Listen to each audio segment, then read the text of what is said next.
Horns actually aren't special. They're made of keratin, like your fingernails and hair. Black rhinos, if they reach their full size, get to be about 3,000 pounds. But that's actually pretty small for a rhino. Black rhinos are one of the smallest species of rhino. One of the rhinos just kind of sniffed the other. Is it a white rhino? The last male. To the left, there are some bongos there. The bongo is the largest of the forest antelope, sometimes called the ghost of the forest because they're so good at hiding. Lucky for us, not doing too great of a job. Also some greater kudu, they're a bit paler. Female greater kudu do not have horns, so those would be some lovely ladies. That's unlike the bongos. Both male and female bongos have horns, but it's pretty easy to tell them apart. Male bongos' horns go back and then up. Female bongos' horns crisscross at the back or point toward each other. We're currently headed toward the Safi River region, so hopefully we'll see some water to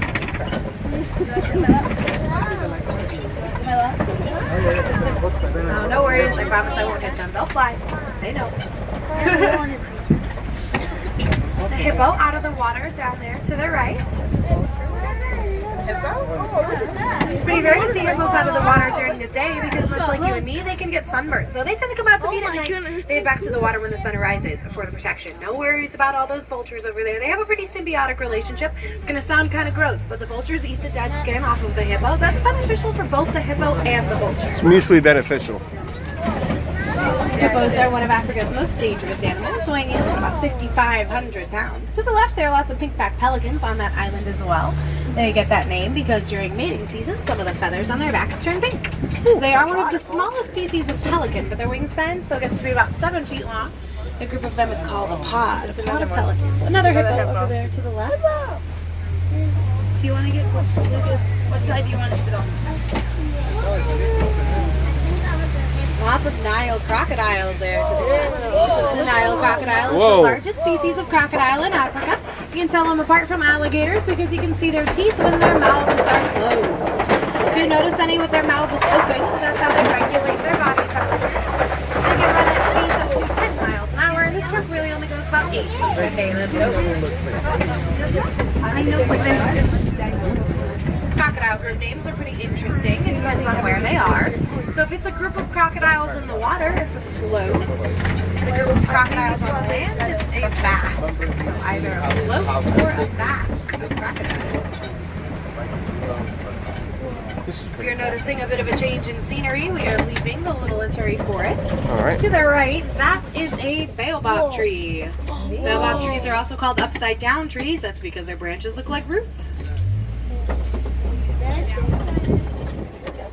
I guess that's savannah. Savannah is home to many of our animal friends, so I'll say quite a few of them. Whoa!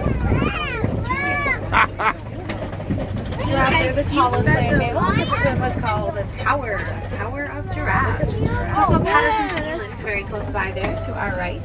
Elands are the largest antelope on the reserve.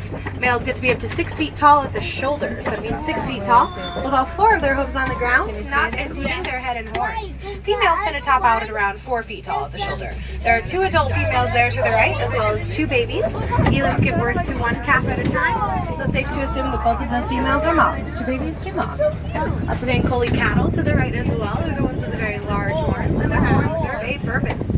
They circulate blood through them to help to cool their body temperatures. They're also called the Watusi cattle. That's after the people that first domesticated them, and they're the only domesticated Check your boy here. Bay Wildlife Reserve. To the left, 2 spotted hyenas, 1 in the water, 1 in the cave. Sit down, please. Sit down, please. Thank you. Hyenas are nocturnal. They do their hunting at nighttime. They're not related to dogs, even though people think they are. They belong to their own family called Hyenidae. And the female hyenas are in charge, meaning that the lowest ranking female hyena still ranks higher than the highest ranking male hyena. Lots of wildebeest there to the left. Specifically, those look like the white bearded wildebeest. Wildebeest is an Afrikaans word. It comes from Dutch settlers in South Africa, and it means wild beast. Surprise! Who'd have thunk it? Wildebeest means wild beast. They are herd animals, the wildebeest. They actually live in the most densely packed groups of any animal except for humans. They're also called the gnu, spelled G-N-U, gnu. Because of a sound that they make, they kind of go, gnu-gnu. Not a perfect impression, but you get the idea. Another giraffe there.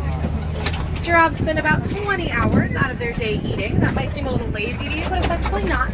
They need all of that energy because they only sleep for 30 minutes out of the entire day. And they don't even do that all at once like we do. They take little naps that are about 2 minutes long. Next time I have a problem. Giraffes with their very long necks have 7 vertebrae in their necks. It's the same amount as humans, ours are just smaller. So you're wondering how much food 20 hours a day of eating equates to? It's about 75 pounds of food a day for the giraffe, but it's a bit more doable for them. They do have 4 stomachs. Looks like there's some springbok close by as well. And to our right, a few more up ahead. They're the little ones with the white underbellies, cinnamon-colored backs. They're the smallest antelope on the reserve. They get the name springbok because when they're scared, they can jump 6 feet in the air from a standing position, or 13 feet if they're moving All right, forward. I'm going to shut this That would video be all down. the way 6-minute over video. this truck if they wanted to. That's not their only talent. They're also the 4th fastest land mammal, the springbok.